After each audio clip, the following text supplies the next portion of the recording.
Gold, trusted gold buyers. మీరు తాకట్టు పెట్టిన బంగారాన్ని విడిపించి ఈ రోజు ఉన్న మార్కెట్ ధరకు కొనబడను. మీ దగ్గర ఆధార్ కార్డ్, పాన్ కార్డ్ ఉన్నాయా? అయితే ఈ వీడియోను మాత్రం స్కిప్ చేయకండి.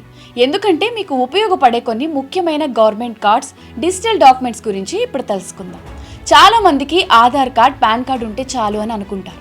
కానీ మన డైలీ లైఫ్లో banking, KYC, health care, driving, government service లాంటి వాటికి ఉపయోగపడే కొన్ని ఇంపార్టెంట్ డాక్యుమెంట్స్ కూడా ఉన్నాయి. ముందుగా సికేవైసీ అంటే central known your customer. Me KYC details ఒక సెంట్రలైజ్డ్ సిస్టంలో మెయింటైన్ అవుతాయి. బ్యాంకింగ్ లేదా ఫైనాన్షియల్ సర్వీసెస్ తీసుకునేటప్పుడు కేవైసీ ప్రాసెస్ను సులభతరం చేయడంలో ఇది ఉపయోగపడుతుంది. అలాగే డిజిలాకర్ గురించి చాలా మందికి తెలుసు, కానీ దాన్ని ఫుల్ యూజ్ ఎంతమంది చేస్తున్నారు? డిజిలాకర్లో అందుబాటులో ఉన్న ఎలిజిబుల్ డిజిటల్ డాక్యుమెంట్ను సెక్యూర్గా యాక్సెస్ చేసుకోవచ్చు.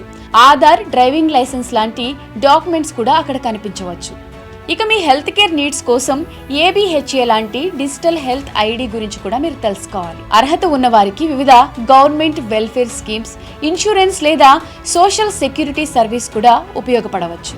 అయితే ఒక విషయం గుర్తుపెట్టుకోండి, ప్రతి ఒక్కరికి ప్రతి కార్డ్ ఆటోమేటికలీ వస్తుంది అనుకోవద్దు. ఎలిజిబిలిటీ, డాక్యుమెంట్స్, స్కీమ్ రూల్స్ ఒక్కో సర్వీస్కి ఒక్కో విధంగా ఉంటాయి. కాబట్టి ఆధార్ కార్డ్, పాన్ డీటెయిల్స్ రెడీగా పెట్టుకుని అఫీషియల్ గవర్నమెంట్ పోర్టల్స్లో మాత్రమే ఎలిజిబిలిటీ చెక్ చేసుకోండి. ఇలాంటి యూస్ఫుల్ గవర్నమెంట్ అప్డేట్స్ కోసం ఈ పేజ్ని ఫాలో చేయండి. ఈ వీడియోను మీ ఫ్యామిలీ అండ్ ఫ్రెండ్స్కి షేర్ చేయండి.